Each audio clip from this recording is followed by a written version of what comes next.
Provinsi Papua, dari Forkopimda, baik dari pihak Polda Papua. Ada beberapa hal yang ingin saya sampaikan terhadap permasalahan Papua yang saya anggap ini isi hati saya. Pertama, saya ingin katakan saya bukan orang Papua, tapi sangat sedih sekali ketika saya melihat Papua hari ini.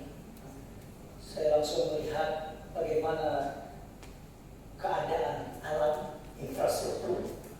Akan teman-teman Papua yang sering berkomunikasi dengan saya. Saya orang Aceh yang punya staf ahli, salah satunya orang Papua. Kenapa saya libatkan adik-adik dari Papua untuk magang dan bekerja dengan saya dari Papua? Karena saya tahu betul bagaimana hati nurani mereka terhadap daerah kelahirannya agar jauh lebih baik.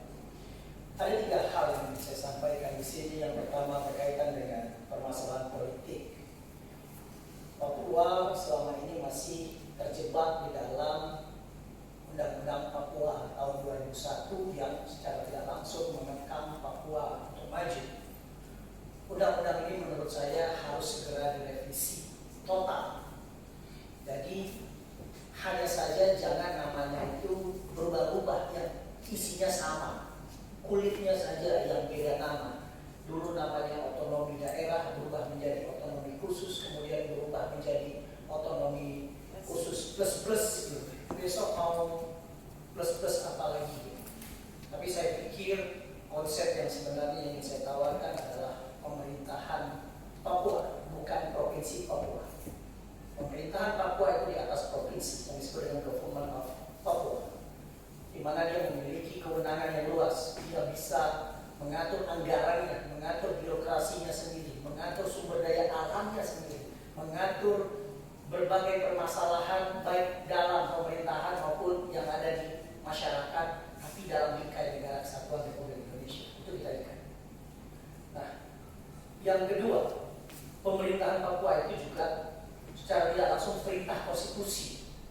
Pasal 18B Undang-Undang Dasar Negara Republik Indonesia, di mana negara mengakui dan menghormati daerah-daerah bersifat khusus dan istimewa yang diatur oleh undang-undang. Oleh karena itu kita butuh sebenarnya undang-undang terbaru untuk Papua. Saya mohon kepada pemerintah Provinsi Papua untuk segera menyiapkan draft versi pemerintah yang setidaknya kami di 2020 sudah memasukkan prolegnas RUU Undang-Undang Papua yang setidaknya menjadi tawaran DPD. Tapi kalau tidak bersambut dengan pemerintah provinsi sudah agak terkendala. Jadi kita masukkan versi DPD ada, versi pemerintah provinsi ada, versi dari DPR RI juga ada, dan versi dari masyarakat sipil juga perlu ada, versi dari tokoh-tokoh ulama, kalau tokoh-tokoh agama, tokoh-tokoh adat, tokoh-tokoh budaya kalau ada juga silakan, tidak ada masalah. Karena kita butuh kajian-kajian dan referensi yang lebih luas terhadap Papua masa depan. Dan itu dilindungi oleh undang-undang. Yang kedua, undang-undang juga melindungi pemekaran Papua. Ini yang terkendala. Saya pikir kembali lagi kepada rakyat Papua, apakah Papua ini dimekarkan atau tidak. Tapi aspirasi yang masuk pada saya banyak sekali tuntutan-tuntutan pemekaran. Kemudian yang ketiga, berkaitan dengan politik adalah ada aspirasi politik lokal yang terhambat. Ada agregulasi politik yang tidak tersampaikan. Oleh karena itu butuh yang disebut dengan partai politik lokal. Bertentangan dengan Undang-Undang Dasar 45? Tidak.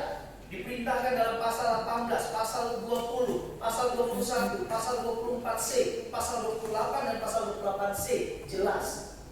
Jadi kalau ada yang mengatakan bahwa partai politik lokal itu tidak perlu, berarti dia tidak paham konstitusi ini. Jadi ini aspirasi rakyat yang harus segera kita respon. Yang kedua berkaitan masalah ekonomi.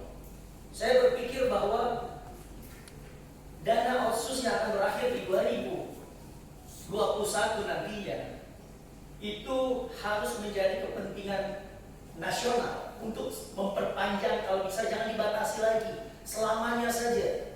Kenapa?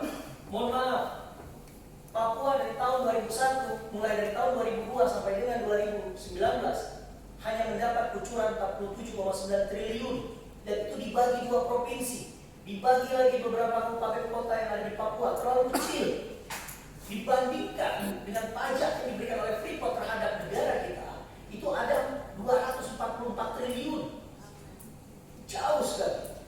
Jadi pemerintah provinsi harus meminta kepada pemerintah pusat transparansi berapa dana yang diambil oleh Papua untuk dikembalikan. Oleh karena itu kami berpikir undang-undang perimbangan keuangan juga harus dirubah. Kalau seperti ini, daerah penghasil emas terbesar, penghasil minyak terbesar, tidak mendapatkan apa-apa karena harus dibagi ke 34 provinsi. Yang provinsi tidak punya apa-apa akan kecipratan dana, sementara yang punya emas, yang punya minyak, yang punya gas, dan punya sumber daya alam dibagi rata. Jadi pembangunan ini juga saya pikir ini tidak adil bagi mereka-mereka yang memiliki sumber daya alam yang luar biasa seperti Papua. Kemudian saya ingin katakan juga berkaitan dengan masalah ketiga adalah keamanan. Saya berpikir mari kita rubah paradigma untuk melihat Papua. Demilitarisasi adalah solusi. Bagaimana sebenarnya Papua harus dilakukan dengan cara-cara humanis, cara-cara yang lebih manusiawi, cara-cara yang lebih mengedepankan pendidikan dan sebagainya, budaya, sosial dan sebagainya. Jadi kalau kita tidak melakukan, mohon maaf, demilitarisasi di Papua, nanti akan ada efek ke depan. Dan kami pernah merasakan bagaimana sakitnya generasi-generasi kami itu di ujung barat Sumatera ketika mengalami proses yang disebut dengan militeristik. Oleh karena itu, kedepankan pihak kepolisian lebih kepada bimasnya, lebih pada sosialisasinya, lebih pada kegiatan-kegiatan budayanya, bukan mengedepankan pendekatan-pendekatan yang menurut saya itu sudah ditinggal oleh perkembangan zaman hari ini. Dan yang terakhir saya ingin katakan,